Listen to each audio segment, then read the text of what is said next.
Congresswoman Lee chaired the Congressional Black Caucus. She currently represents one of the most liberal districts in the country, which includes Berkeley and Oakland. She says she has the right perspective for the U.S. Senate.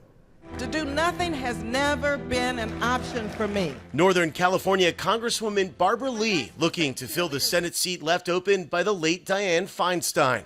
Representative Lee brings decades of public service and a legacy of fighting for civil rights to the Senate race. I am running for the United States Senate because I know what it takes to get the job done for Californians. As Lee launched her Senate bid, she posted this emotionally charged campaign ad where Lee says it's not just her public service that connects her to the voters, it's her lived experiences. I was the girl they didn't allow in, who couldn't drink from the water fountain, who had an abortion in a back alley when they all were illegal. Lee says the Senate needs her perspective. Since 1789 in the United States Senate, when it first went into session, there have been 3 African-American women representing the country. The Senate needs a perspective of someone who has the lived experiences of so many in our state. Low-income people, people of color, LGBTQ plus people, middle-income people. We've got to grow the middle class. Lee has been a civil rights champion for people of color, women's rights, the LGBTQ community, immigrants, and other marginalized groups. She also has one of the most progressive voting records in Congress.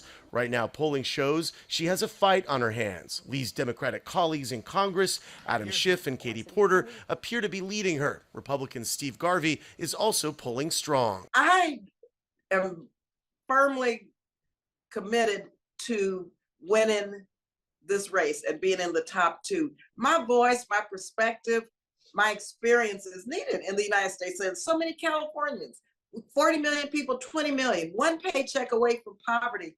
I see them, I hear them, I know what it takes to make life better for everyone. Lee says there are key differences between her and her Democratic colleagues. One recent example is her stance on the Israel-Hamas war. I condemn the Hamas attacks. I believe that Israel deserves to live free from terrorism and attacks from Hamas or any terrorist groups.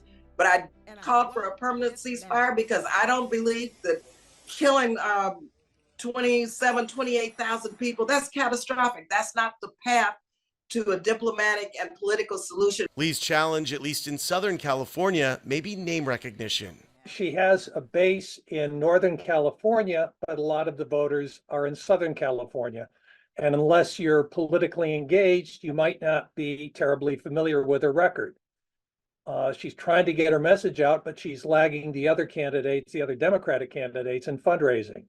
In order for Lee to have a shot at the Senate seat, she must land in the top 2 in the March primary so that she can then go on to the general election in November. In the newsroom, I'm Tom Waite, KCAL News.